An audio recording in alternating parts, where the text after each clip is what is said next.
ഏത് തെറ്റും അല്ല ഒരുവിധം പുറത്തു തരും, അല്ല ക്ഷമിക്കും. എന്ന് പറഞ്ഞാൽ ശിക്ഷ ആഖിറത്തിലേക്ക് വെക്കും. ഉപ്പാനും ഉമ്മാനും തൊട്ട് കളിച്ചാൽ ദുനിയാവ് തന്നെ കിട്ടും.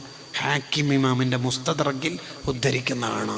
ഉമ്മയില്ലാത്ത പോരങ്ങ ആലോചിച്ച് നോക്കി. ഉമ്മയില്ലാത്ത വീട്. ഉമ്മാന്ന് വിളിക്കാൻ പറ്റിയ ഒരാൾ പോരക്കുണ്ടാവൽ എത്ര വലിയ നിയമത്താണ്. ഉമ്മയില്ലെങ്കിൽ ആ പുരയിൽ AC, അടിപൊളി ബാത്റൂം, കുറെ മാർബിൾ, ഗ്രാനൈറ്റ്, എന്നെ കൊണ്ടെന്താ കാര്യം? ഉമ്മാന്റെ മുഖം നോക്കിയാൽ തന്നെ സ്വർഗല്ലേ?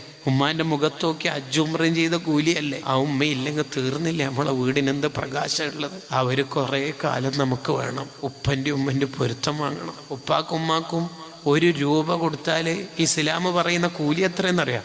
1,00,000 രൂപ കൊടുത്ത കൂലിയാ. 1,00,000 ഇരട്ടി പ്രതിഫല ഉപ്പാക്കുമ്മാക്ക് സ്വതക്ക ചെയ്താൽ. അങ്ങനെ ആരും ഉണ്ടാവോ ലോകത്ത്? ആ സ്വർഗവാതിലുകളെ നമ്മളെപ്പോഴും പരിരക്ഷിക്കണം. ഉമ്മാനെ കുറിച്ചിട്ടുള്ള വാല് ഉമ്മ മരിച്ചതിന് ശേഷം കേട്ടിട്ട് യൂട്യൂബ് പ്രഭാഷണം കേട്ടിട്ട് കരീനേനേക്കാൾ നല്ലത് ഉമ്മ ഉള്ള കാലത്ത് ഉമ്മാനെ ചിരിപ്പിക്കേ വേണ്ടത്. അങ്ങനെ ഉപ്പാൻ്റെ ഉമ്മാൻ്റെ പൊരുത്തുള്ള നല്ല മക്കളാവണം.